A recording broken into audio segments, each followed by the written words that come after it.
Welcome,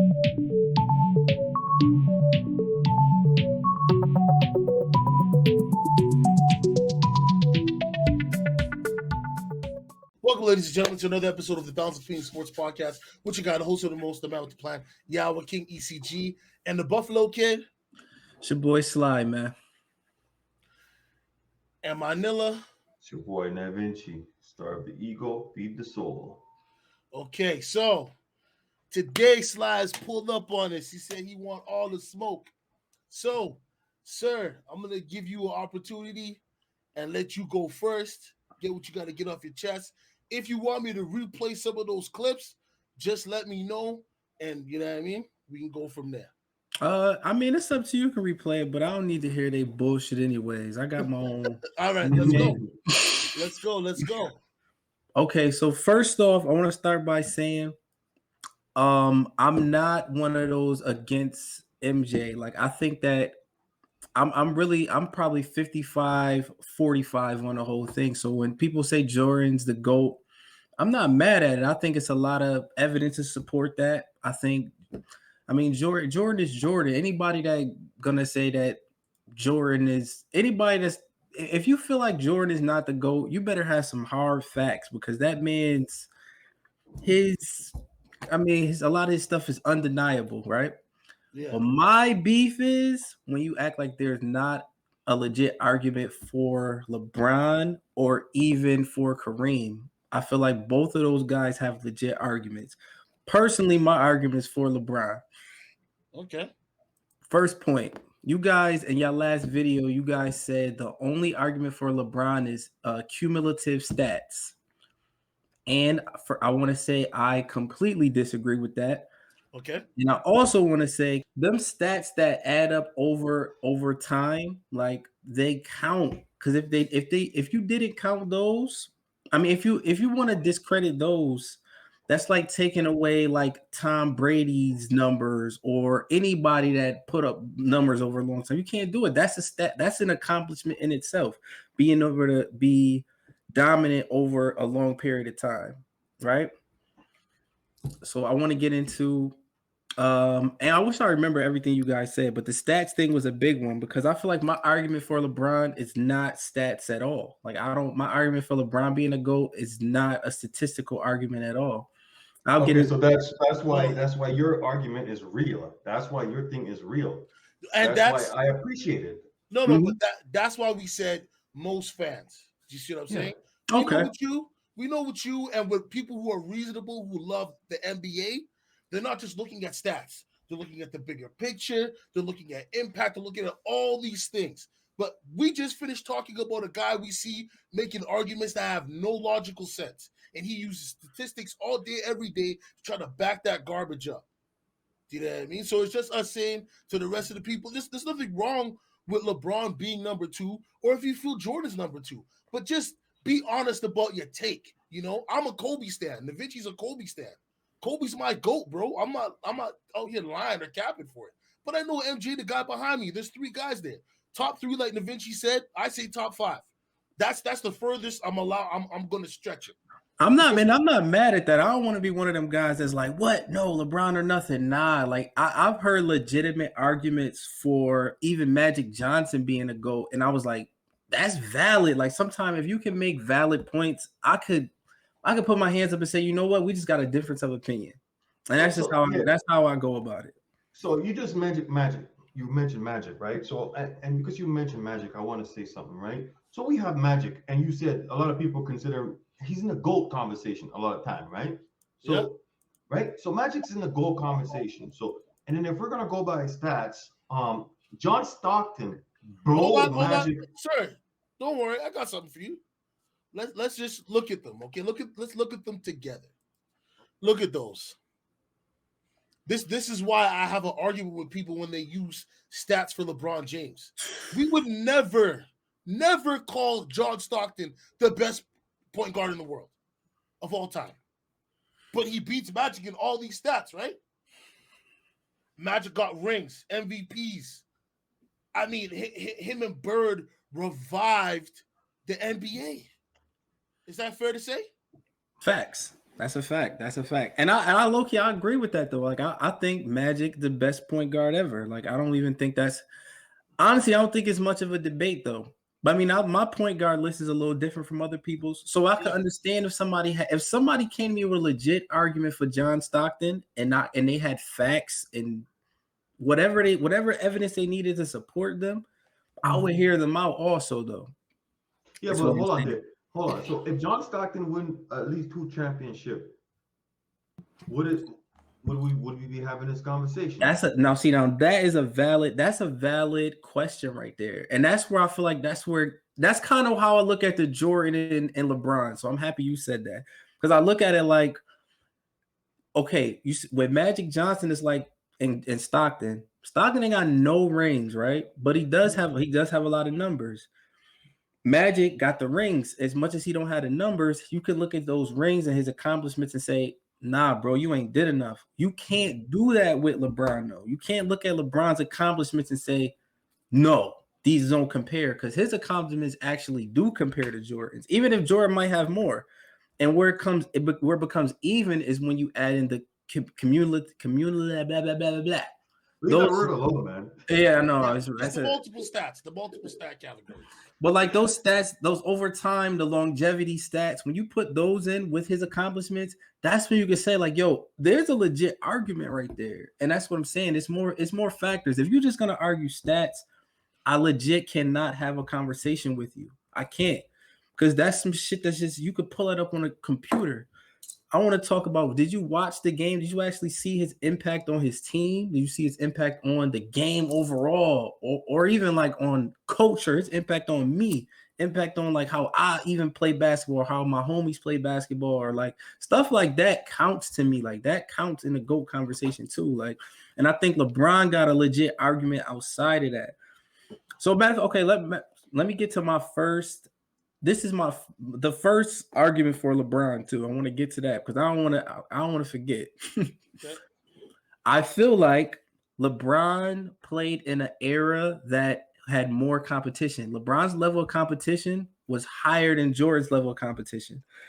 And I know in hindsight, you're going to say, what? Jordan went against the bad boy Pistons and the Lakers and the Celtics. He came up in that era, which he did. He was not successful in that era. He did not win any rings in that era. Though when they had those super teams of the late 80s, early 90s, Jordan was getting shut out. I'm talking about getting swept in the first round, losing in the first round.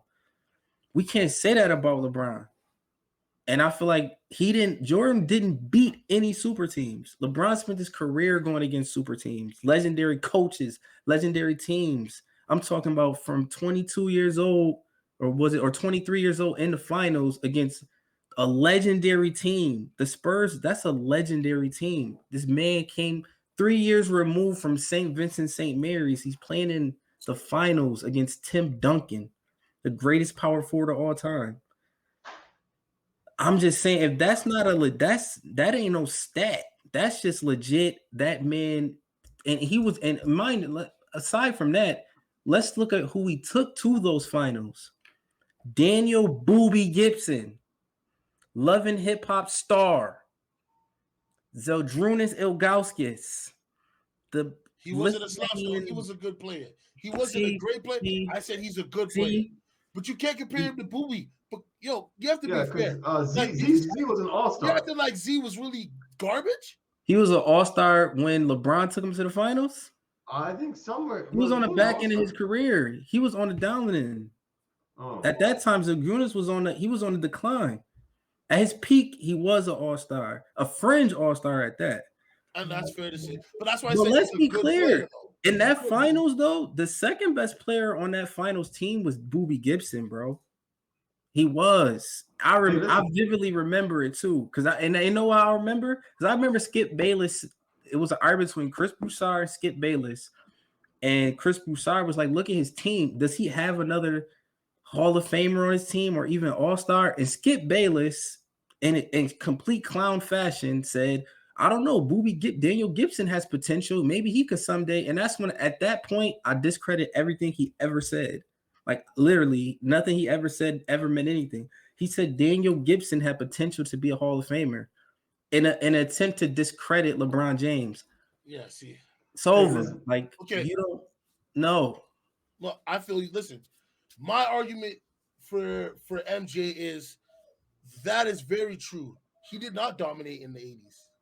He actually dominated in the 90s, right? He left. He did a three-peat. He got the coach. He got the one All-Star. Repeated, took a year off, came back, did it again. Show me somebody else who's done that. His shoes in general still sell. So it's like, for regardless of the age gap, like I said yet again, I I was born when he was drafted. So I seen like the tail end, like the last two championships and the Washington Jordan. I had to go on this beautiful thing called YouTube that we're on to, you know what I mean, go and watch back some of these games or if they put these documentaries together. Same. Right? So yet again, I can't say I've watched every single Michael Jordan game. I say Kobe's my GOAT, but I give it to Jordan because he impacted me on the way I play basketball, just like Iverson did, just like T-Mac. There's a lot of players, but I look at Jordan, I look at his peak. He had the best peak out of most players. Yeah, we can look at Kareem and say, yo, longevity. Same thing with Tom Brady. When we look at Tom Brady, most people will argue for Joe Montana. Why? 4-0. He did it in a short window span. Yeah, he had Hall of Famers, but we can't act like Tom Brady really just took no Hall of Famers at all. Like he had none on his team Nah, defensively, right? nah. Tom Took Brady some of had them legit. offensively. Yeah, he had legit. But the thing is, all of them do. That's why that argument. I don't even like that argument to be honest. Because like, end of the day, nobody's gonna win it by themselves. Everybody had help. Everybody had help going along the way. And I agree. Jordan's peak was the best. Jordan had the best peak. But LeBron had the best overall. And I feel And like that's fair. That's fair. that's a legit argument right there. Like, so what do you value more? You value the longevity or do you value the peak more? And that's kind of For me, goes. I value peak, right? I Because feel like a lot of people do, and I'm not even mad at that though. I feel like, but if you want to compare peaks, we can even compare peaks. I even think if you ask me, that even their peaks are comparable. I might edge Jordan, though, honestly, but I think their peaks are even comparable. but Jordan has him edged out on that. I'm not. Like He probably does. He probably does. LeBron longevity wise, he got everybody beat. If we're just Facts. gonna have a talk about cumulative stats and longevity, he got everybody beat.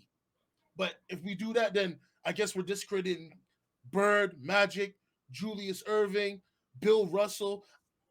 For me, Bill Russell would never be a GOAT for me in the sense of him being in that top 5 range. Just because I feel like at his time, the competition that he had right now, they're not even shining shoes right now. Yeah, but that's even a problem with the competition. Like the competition in every era, the competition is going to get better, and I feel like that's the flaw in when you make the argument for competition, because of course they're going to get better. Like it is what it is. Like technology, these dudes is getting bigger and stronger and faster. It is what it is. But at the same time, you can't take that away from, because look, you think about LeBron. LeBron was going up against Kawhi Leonard's and Kevin Durant's, and Jordan said the hardest defender he went against was Joe Dumars, bro. Joe Dumars he's 6'1". He's 6'1", 185, bro. Like, hold on though. Come on, I man. feel you, but you have to think about the rules. Yet again, we got to think about the rules of that era. Hand checking. We talked about this just a few months back when it came to Joker, right? When it came to the flagrant fouls and all this other stuff that people used to do. So yeah, it's just like Gary Payton. Nobody's gonna put Gary Payton top 5 point guard, but what was his nickname? The Glove, for having defense, and he wasn't the tallest player either. So he got an argument. I give him argument for top 5, but I'm okay. But if you look at it like this, imagine if they try to hand check LeBron, but I don't do nothing. So you compare, and they had the more physical hand checking, and they had the zone defenses, the illegal defense. Once that, and it's like it's just different era, but at the same time, what would you rather go against, the more physical like hand checking rules or the zone defense rules? Honestly, give me that physical era, especially if I'm LeBron. LeBron would have obliterated. Imagine LeBron in that era with that physical play. Like, are you kidding me? You said like Jordan never played no super teams. I see that one I can't agree with, because I think he never beat any super teams. He never beat none. I think Utah Jazz is a super team. I mean, I don't know. Are you going to say the Supersonics was not a super team? No. The Gary Payton, Sean Camp, not a super team. Mm-mm. What best defensive team? All right, let me tell you why they're not a super team, though. I can tell you why they're not a super team. Okay. Jordan retired. What was that? Was that 90 where he retired, like in the middle of his career, he played baseball, whatever year that was. If they're a super team, they win. That same team that Sean Kemp, Gary Payton, Detlek Shrimp, they got beat in the first round by the Denver Nuggets. Nah. As a 1 seed, they was the 1 seed, got beat by 8 seed. That Supersonics team, mind you, that's a good team. They're not a super team. They're not an all-time great team either. They're not. I hate to say it. I feel like that Houston Rockets team, maybe, but Jordan never beat them. Well, And they never beat Jordan though. I give you that. That's a Because he fact. was retired, right? That's a fact. So we don't know if he would have had 2 L's or 2 rings. You know what I'm saying? That's true. And I feel like that's the best team. The second best team of that era was that Houston Rockets team, but that just never happened, and they never even got to meet up. Like, listen, but he did beat that Magic team though. What about Phoenix though? You think that was a super team? Barkley, Marley, Kevin Johnson. I mean, you can't deny that. All of them were all-stars. A super team though, like were they a super team though? Because when you think about super teams, where we're talking about this, that's a super team for that time. Yeah, that's a super team for that time. Right? No, I'm not comparing. I'm talking about and when you look at the all-time, like just all-time, when you look at the great super teams, like even I would say, like you got the Celtics, the 80 Celtics super team, Lakers super team, even that 76ers team that won a chip, Moses Malone and Julius Irving and Maurice Cheeks, they might even be considered a super team actually. During that 90s era, everybody was playing that Jordan type stick with your team ball. It really wasn't any super teams. Like there wasn't any. Maybe that was Jordan's doing. Maybe you could give him some type of credit for that. At the end of the day, he wasn't going up against like those legendary teams that we still remember today. Whereas LeBron was going against them like literally almost every year. Like, I mean, a lot of years, I say. Like his first time in the finals as a kid, he was going up against Greg Popovich and the Spurs. That's a legendary team. Yeah, but he also lost in 2011 to Dirk Nowitzki and a bunch of role players. But did you ever go back and look at that team? Except for Tyson Chandler. I have to say that. And Jason Kidd. I have to be respectful. I would say Jason Terry.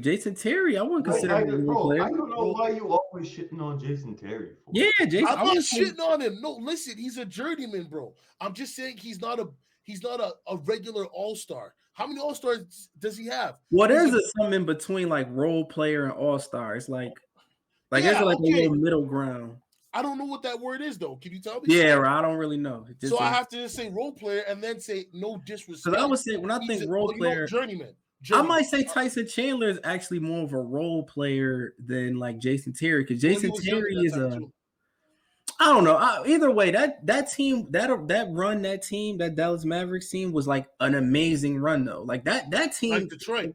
If you ask me, that team that beat Miami, that's a legendary team. Like their run to the finals was like amazing. Like I think that's an underrated team in like history. But that's just my opinion. But I'll give you that. That's foul. That loss is a stain on LeBron's legacy, right? But 6 you think points per game? Who has 6 points? What? Well, not 6 points. 6 points per game in the game 7, in the fourth quarter or something. Yeah, fourth quarter. From the second game going into the series. Do you know what I mean? The hesitancy to take over the game. Come on, man. I'm not saying he has to have instinct, but remember when he played Orlando before they went to the Lakers? He gave Orlando, as much as he could. Hit that last second shot, you know what I mean? Making things hard. Look at what he did when he this is when he was on the Cavs though, right? What he did with Detroit by himself. Mm-hmm. You know what I mean? So I give him credit for he's got a lot of memorable moments. I'm not saying that LeBron James is below average or anything like that. I'm just saying if we add the blemishes, you know what I mean? Basketball court wise, that's it. Because LeBron has been clean as a mother whistle since he came into the NBA, and for that, I give that guy nothing but respect because there's not a lot of players in the NBA that don't have something that's gone.